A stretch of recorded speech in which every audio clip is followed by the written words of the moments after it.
Welcome back to a brand new Civ 6 or Civilization 6 video where we are ranking every civ in the game over the span of 5 videos because unlike my tier list, where not even Barry Allen could talk as fast as I was, I want to take my time. This is based on how consistently great they are. I don't care if said civ is good if you wake up at 3:45 a.m., drink a glass of milk and fancy French wine before brushing your teeth and downing a bottle of orange juice. It's how good they are in an average game with no restarts. Secondly, it is my opinion, and if there's one you don't like placed, let me know down below in the comments where you would rank them. And if you enjoy, leave a like and subscribe to not miss out on future videos. That's enough begging for clout. Let's get started in this video.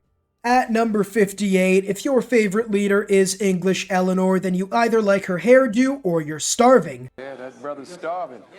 I've never heard anyone say, can't wait to go home after a long day of slaving away at minimum wage to play English Eleanor. She's literally dollar store French Eleanor, who's actually somewhat good, due to the fact that Court of Love is what they both have as a leader ability, but French Eleanor gets more ways to actually make use, get more great works and stuff like that, whereas English Eleanor has United Kingdom, Workshop of the World, giving iron and coal mines more resources and more production, which doesn't help a culture game unless you're trying to build wonders, which isn't Eleanor's playstyle. The Sea Dog is literally a privateer replacement, and the Royal Navy Dockyard is just absolutely useless. It's like wanting a PlayStation for Christmas, but instead you get a Barbie dollhouse. You know, you can make it work, I guess. It can be fun a little bit, but if it isn't your style and doesn't fit, it's just not going to work out. In all honesty, they should have given her England's older unique ability, as I literally just caught a mosquito in mid-air with one hand and crushed it. Absolute legend. But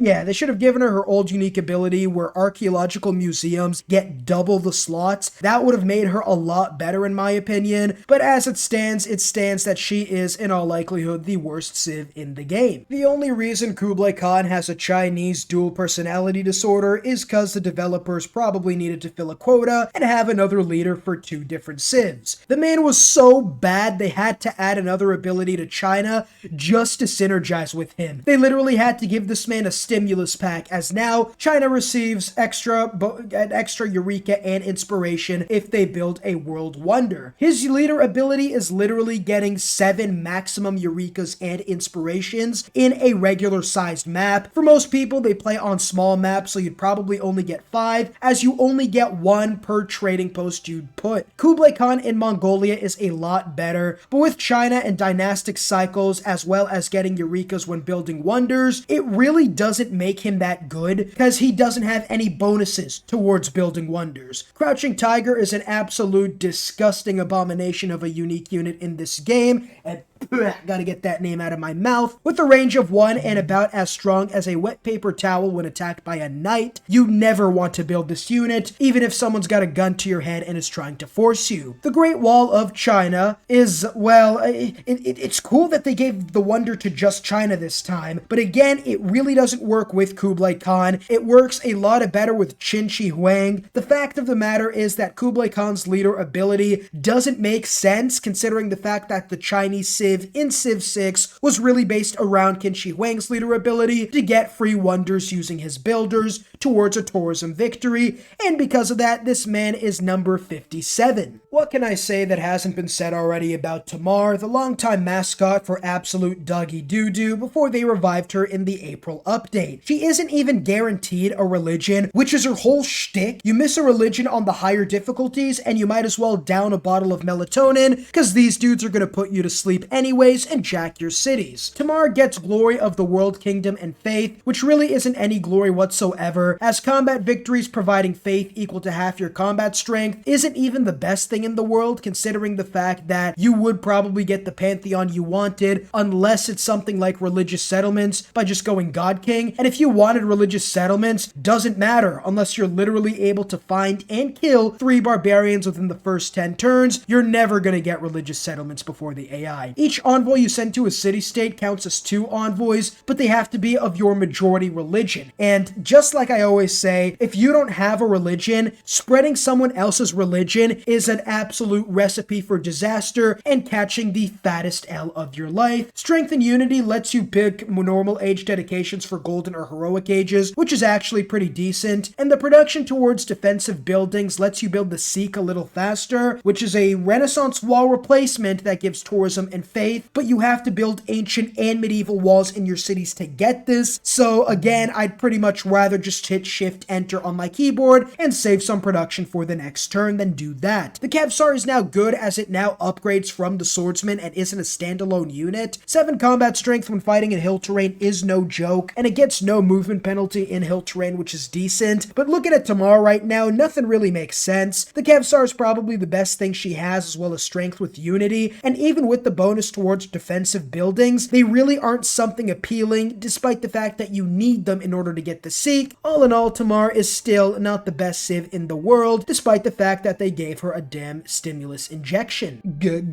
Gandhi is a great civ, and I'm not saying that because he has nukes aimed at my location. In all honesty, this man needs a League of Legends style rework. Revamp him, as nothing in his kit is helpful, as again, spreading religions for other civs is a disaster, which is something he wants to do with the Dharma ability. You miscalculate once and you've just lost a religious victory, in all honesty. And also, a lot of the times, multiple AI are just going to have a religion that doesn't come off the ground, so you're not even going to make the most use out of that ability. The Varu is a decent unit, except for the fact you don't want to go to war with Gandhi, as one of his best abilities is getting faith for each civ they've met and don't have a war against. And again, getting that faith if you meet a couple civs early enough will help you get either religious settlements, a decent pantheon, and will allow you to just go ahead and make a lot of faith super early on. The Stepwell is decent, but none of this really helps Gandhi win an actual victory, as he's trying to spread other people's religions, and at the same time, that's kind of hard to do when you want a religious victory, but religion is really the only bonus he gets, therefore he is at the number 55 slot. Jadwiga gets bonuses like Gandhi for spreading other religions if you don't have one or your religion isn't the majority in your empire. The best thing about her is the wildcard policy card, but Greece does it better, as they don't have to take a military slot from that, and I guess winged hussars are pretty great if the Ottomans start acting up to show them their place. But all in all, Jadwiga gets a wildcard slot instead of a military one, which is good, as military slots aren't the best anyway, but again, it isn't the best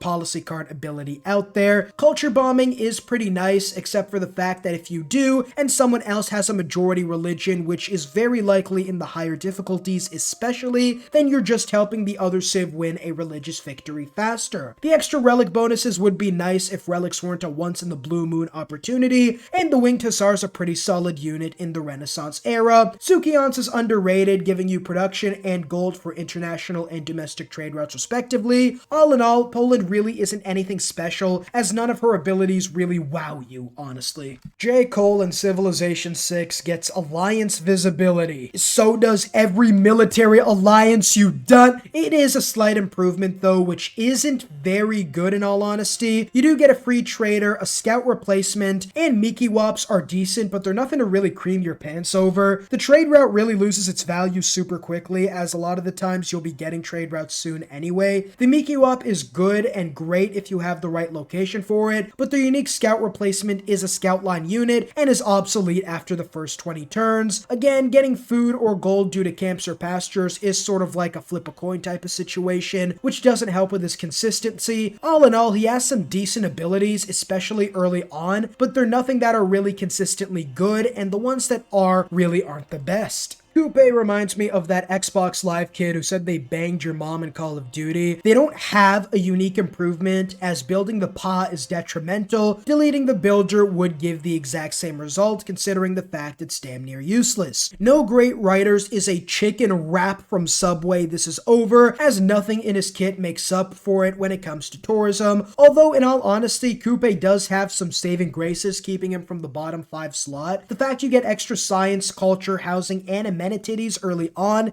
really does help him in the early game and lets you pick the best location possible. Not chopping anything does kind of hurt in all honesty, as you won't be able to push stuff out faster, but he does get extra yields which in the long run make up for it. The Marae is decent, but again, it doesn't make up for the fact that you get no great riders, although the tourism will at least help partly make up for that. The Toe is a good unique unit if we're being completely honest, as -5 combat strength for adjacent enemies, despite the fact it doesn't stack, will still help you go push through any early rushes or defend against any enemy AI. Mansa Musa is an interesting case, as in the right start where no one is nearby and he's got all desert, the man is Thanos who let himself go. But on average, Mali citizens must be taking naps every day instead of working, as they lose production when building mines, which sucks early game. The +4 gold really doesn't make up for it until you have a decent enough population to actually get that money rolling in. It's like, what are you even doing? Go back to the mines and make me an archer. Montezuma's coming and about to put us on custom-made t-shirts. Desert spans are rare in this game,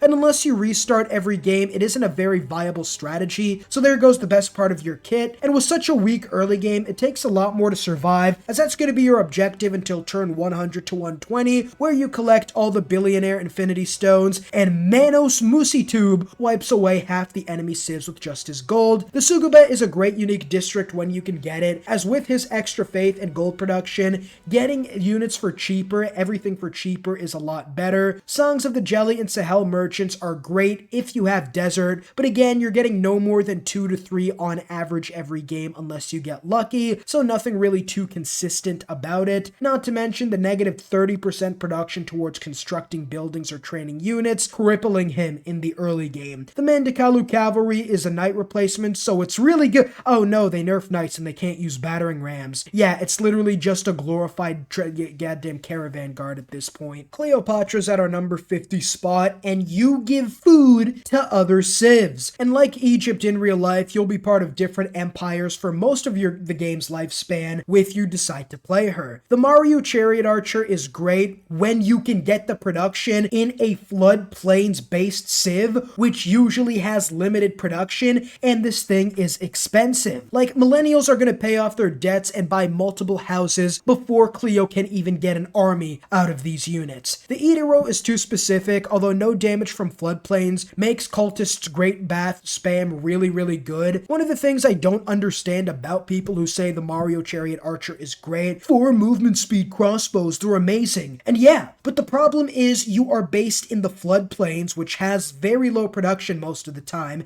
as it usually just has food, and you're not going to have production to build these super expensive units. So my question is, I'm not going to build an offensive army out of these, and if I'm playing defensive, the 4 movement speed doesn't matter, and I'd rather get multiple archers. The Sphinx is a pretty good unique improvement in all honesty, but Cleopatra's abilities really aren't the best. They either are too expensive, too specific, or literally help out the enemies out. Not the best civ in all honesty, and that's why she takes the number 50 slot. Now, every civ from here on out is not absolute dog poo-poo, so remember that before trying to start World War III in the comments. Culture from early game kills is great until political philosophy, but after that it really tapers off. Hoplites can be good, but you're better off with swordsmen honestly, as even with the +10 combat strength, swordsmen still win that fight, not even taking into account them being able to use great generals and you not being able to. The Acropolis is really more for Pericles, but Plato's Republic is great,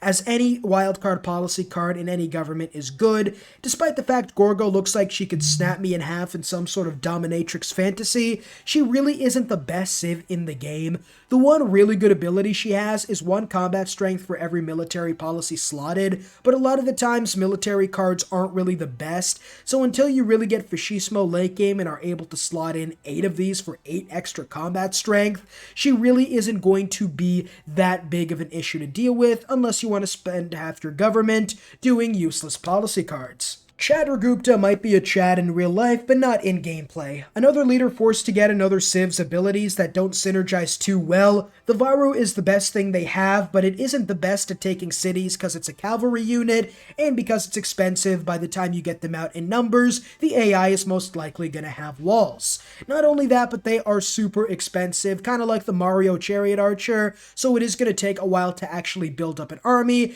and in that time, the negative combat strength reduction they give to nearby units might not mean as much when they have crossbowmen stationed in their cities.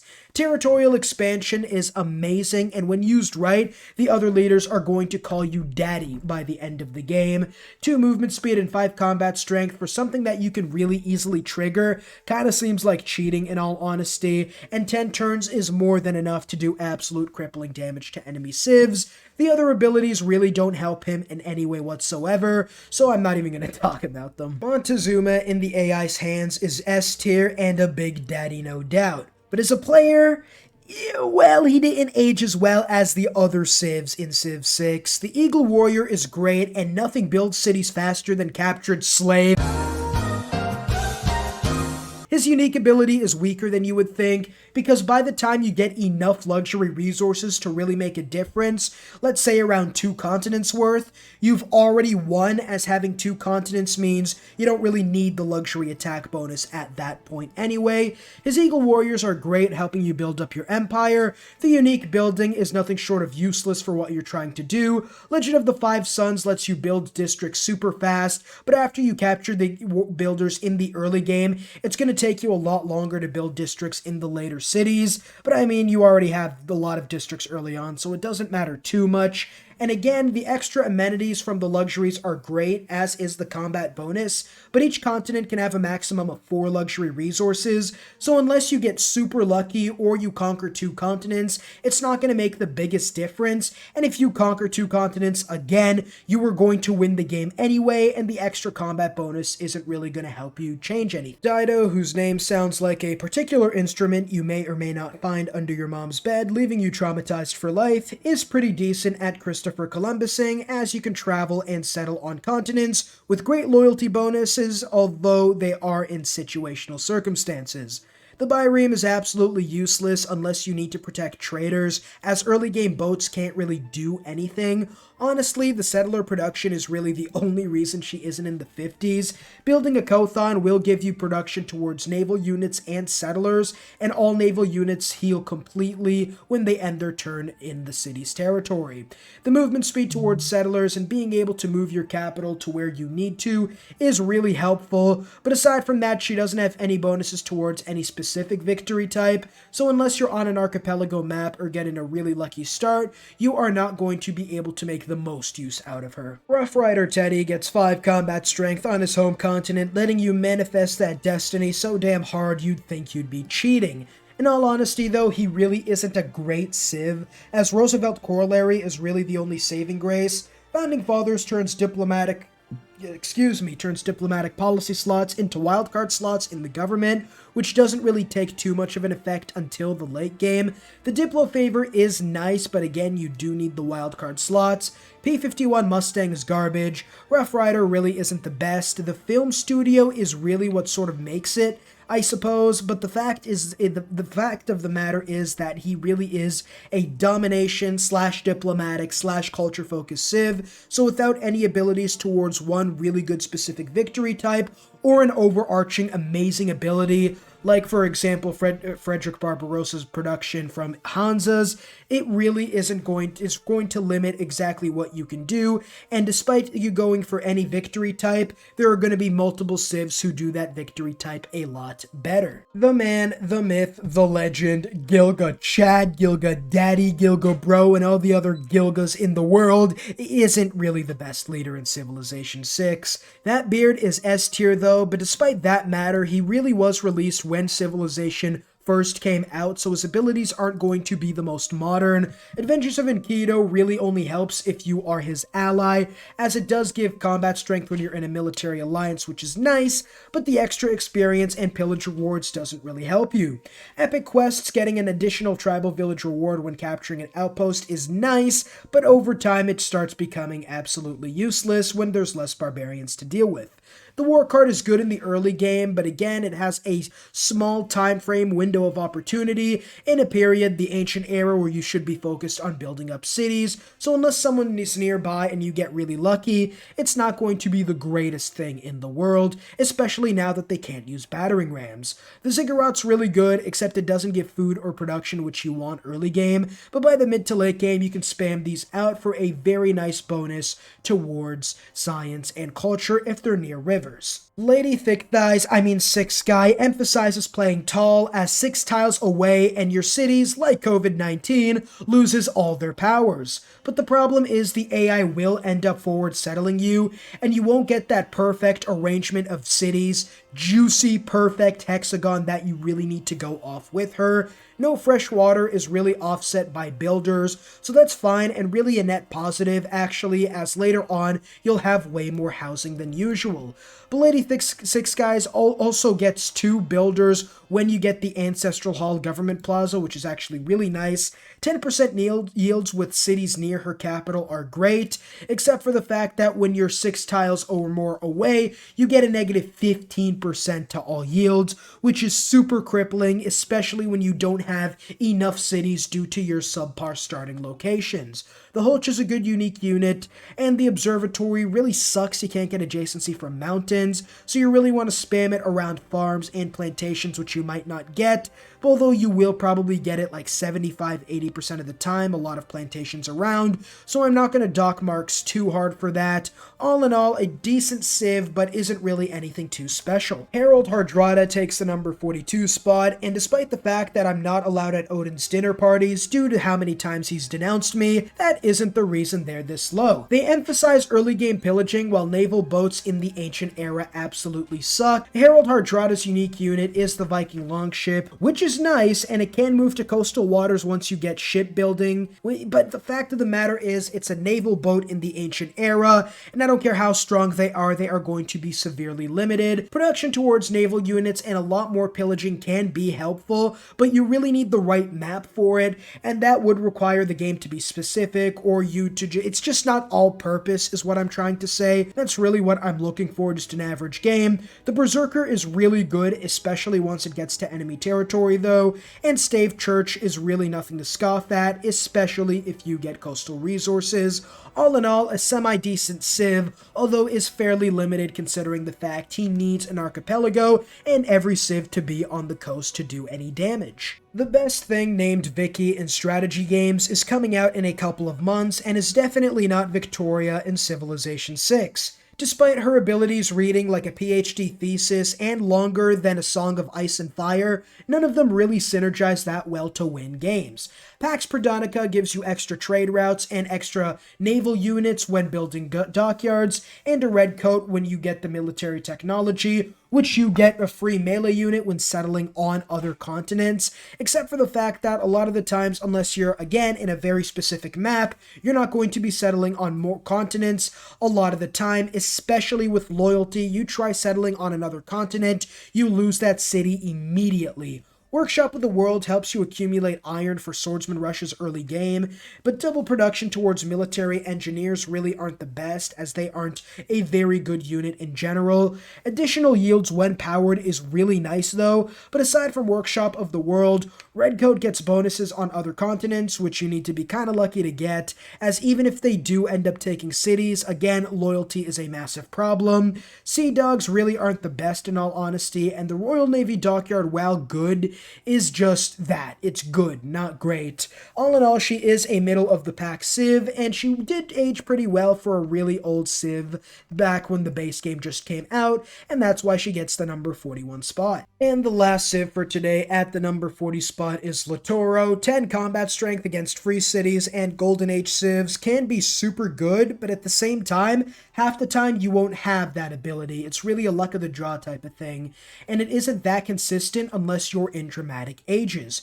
Their leader ability is also godly under the right circumstances, as 5 culture and production as a percentage is really good, and those yields are tripled in cities not founded by the Mapuche, although they don't really have anything that lets you get those cities that well, unless the enemy is in a golden age, in which the ranking probably shoots up to the top 25-30. The Chamamul is probably the worst unique improvement in the game, and the Malone Rider is absolutely terrible, as it's a cavalry unit meant to be really defending you, except for the fact that a lot of the times if you want to go on the offensive and get cities to use Tokui on, you're not going to be within your own territory, and even then, plus 5 combat strength at that stage of the game isn't that good. Pillaging costing 1 movement speed's not that bad though, and loyalty really doesn't matter, because even if you get the enemy city's loyalty to 0, as long as they're not negative loyalty, they won't ever lose that city, even if they're at 0. So yeah, that's pretty much going to be the video for today. Let me know down below the rankings you would change, as I love reading the comments, and leave a like and subscribe if you did enjoy the video. Without further ado, I'll see you all in the next video. Peace.